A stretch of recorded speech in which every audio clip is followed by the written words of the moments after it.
보리심은 바람이 없이 바라고 불도는 구함이 없이 구해야 한다. 무비스님이 가려 뽑은 불교 명구 365 4월 30일 보리심은 바람이 없이 바라고 불도는 구함이 없이 구해야 한다. 미묘한 작용은 행함이 없이 행하고 참 지혜는 지음이 없이 지어야 한다. 불쌍히 여기는 마음은 모두가 한 몸임을 깨달아야 하고 사랑을 행하는 것은 인연이 없는 사람에게까지 깊이 이르러야 한다. 베푸는 바 없이 보시를 행하고 가지는 바 없이 계행을 지녀야 한다. 정진을 행하되 마음에 일어나는 바가 없어야 하고 인욕을 익히더라도 상처받는 바가 없음을 깨달아야 한다. 반야지혜는 경계가 생멸이 없음을 깨닫는 것이며 선정은 마음이 본래로 머물미 없음을 아는 일이다. 몸이 없음을 알고 상호를 잘 갖추며 설할 것이 없음을 깨달아 법을 설해야 한다. 물에 비친 달그림자인 도량을 건립하며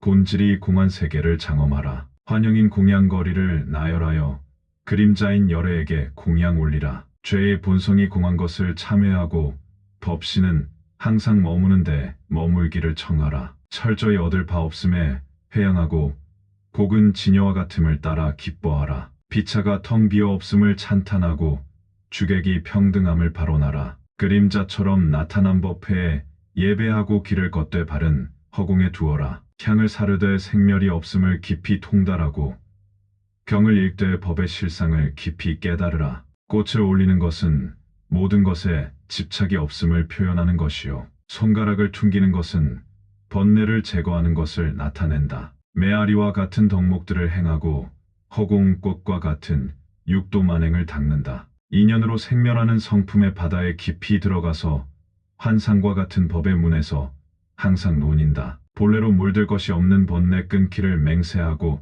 유심의 정토에 태어나기를 발언한다. 실제의 진리 위를 걸어 다니고 얻을 것이 없는 관조의 문을 출입한다. 거울 속의 마군들을 항복받고 꿈 속의 불사를 크게 일으키며 환화와 같은 중생을 널리 제도하여 정멸의 보리를 다 함께 증득하리라. 보리무바리발 불도 무구이고 묘육무행이행 진지무자기자 흥비오기동체 행자시민무연 무소사잉단 무소지이국에 수진류 무소기스빈달 무소상 반야오 경무생 선정지신무주 간무신이구상 증무서리담정 건립수월 도량 장엄성공세계 나열언화공구 공양영향열애 참회죄성봉궁 권청법신상주 회양료 무소득 수의복 등지녀 찬탄피하현 발언능 소평등 예배영연법회 행도족섭허공 분양묘달무생 송경심 통실상 산화연재 무착 탄지 표거진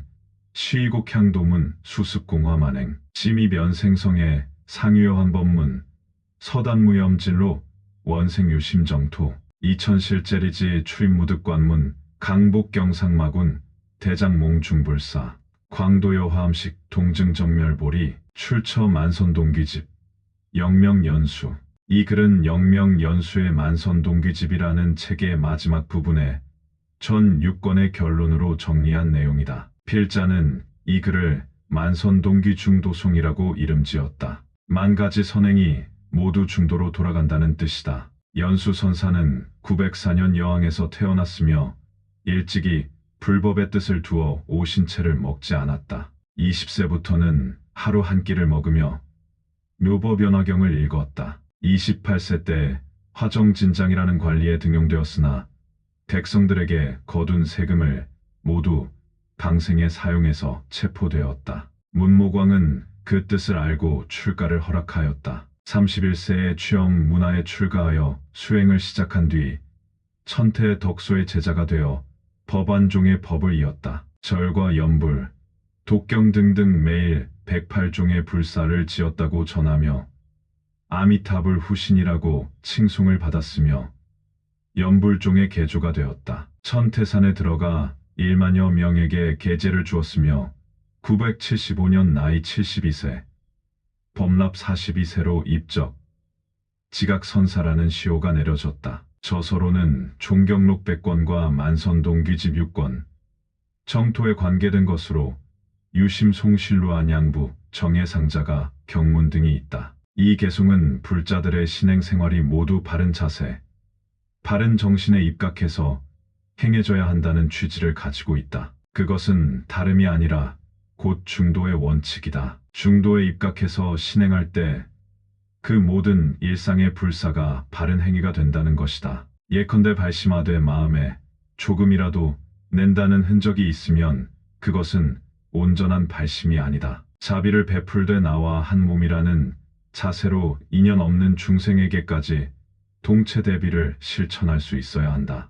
보시도 또한 주는 바가 없이 주어야 하고 육바라밀이 모두 이와 같아야 한다는 것이다. 유나 무, 양변에 치우치지 않으면서 유무를 다 수용해야 중도적 신행이 된다. 또한 이 육신이 본래로 없고 공하다는 것을 이치를 통해서 함하게 알지만 외모를 아름답게 꾸미고 이 일을 갖추어야 한다는 뜻이다. 무상한 몸, 공한 몸이라고 하여 몸가짐을 아무렇게나 한다면 그것은 중도적 안목이 아니다. 그러므로 불자들은 관세음보살처럼 세상에서 가장 아름답게 장엄하되 한편으로는 육신이 텅 비었다는 사실을 알고 있어야 한다. 법에 있어서도 사실은 한마디도 설할 것이 없지만 열심히 하고 부지런히 전해야 한다. 설하되 실은 한마디도 설할 것이 없음을 알고 해야 한다. 이것은 이율배반의 논리가 아니라